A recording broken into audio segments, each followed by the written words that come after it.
BBC Radio Nottingham. Now, I think it's fair to say over the last year, one of the upsides, as we mentioned with Becky Edlington earlier, is maybe spending more time with family. I mean, it's kind of been enforced, really, isn't it? And in so doing, you end up making a lot of memories. Maybe you've managed to catch them on camera, maybe not. On the absence of special occasions like weddings and maternity photo shoots and things like that, photographers have been left in a little bit of a pickle, really. But that hasn't stopped one Mansfield-based photographer. It's fair to say Elizabeth Orridge here has been keeping rather busy helping out others. Hello. Good morning. How are you? Oh, fantastic, thank you. Good. What were you doing pre-pandemic then? So, pre-pandemic for me, I was a freelance professional photographer, doing about 30 weddings a year and a very full diary of studio appointments as well. So, never a dull day for me pre-pandemic. Yeah. Now, I know a friend of mine is in a similar kind of, same line of business as you, and his was just gone like that overnight. And that's a real, I mean, as much just on practical terms, that's a big shock to the system. Yeah, definitely. If you can remember when the pubs were initially closed last March, I actually had a wedding the following day, and obviously that it had an immediate effect, and that client decided to cancel their wedding 9:30 the night before their wedding day. And that following weekend, my phone was ringing off the hook with other customers phoning to postpone their weddings, and I lost about 6 months' worth of work in about 48 hours. Wow. So once again, just when it comes to the practicals, because, you've got bills to pay and everything. So what's it like going off and thinking, what do I do? Because you're not alone in this. You're kind of fighting among, not literally, but, you're competing with other people for those other jobs and things to do, aren't you? Yeah, it's not been an easy 12 months, but the community spirit has definitely got me through. Good stuff. So what kind of things were you looking to do? To be fair, at the start, I really didn't have a clue what was going to keep me busy. I found a post on social media of people looking for uniform wash bags for emergency services, key workers, NHS.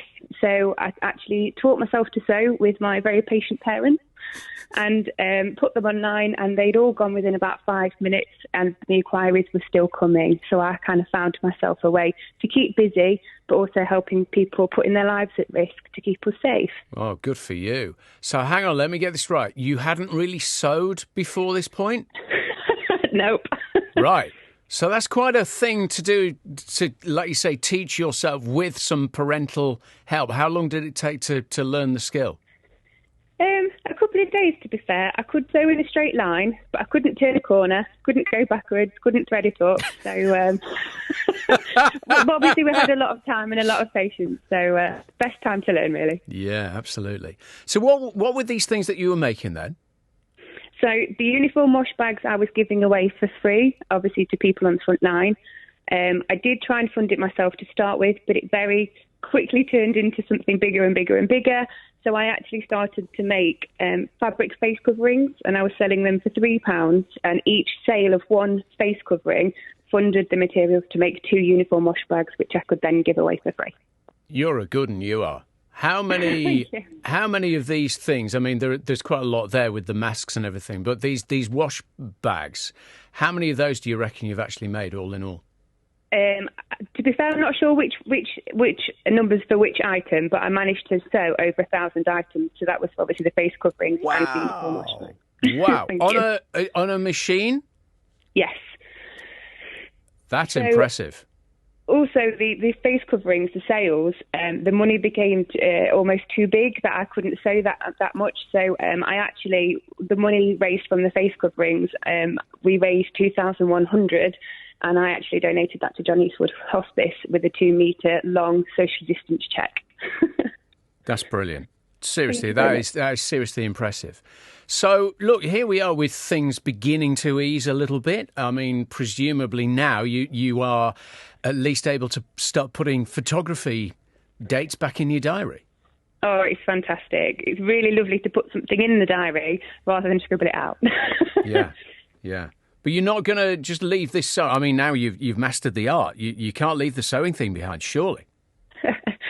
I have found it quite therapeutic, and although the camera is back out, the sewing machine will probably remain out as well, and just try and improve on those skills. Yes, see, I knew it. I knew she'd be hooked. That's it. Is that a sewing pun, by the way? I might have done that accidentally. Listen, well done. We love what you're doing, and good luck with going back to work, and congratulations, because that is seriously impressive.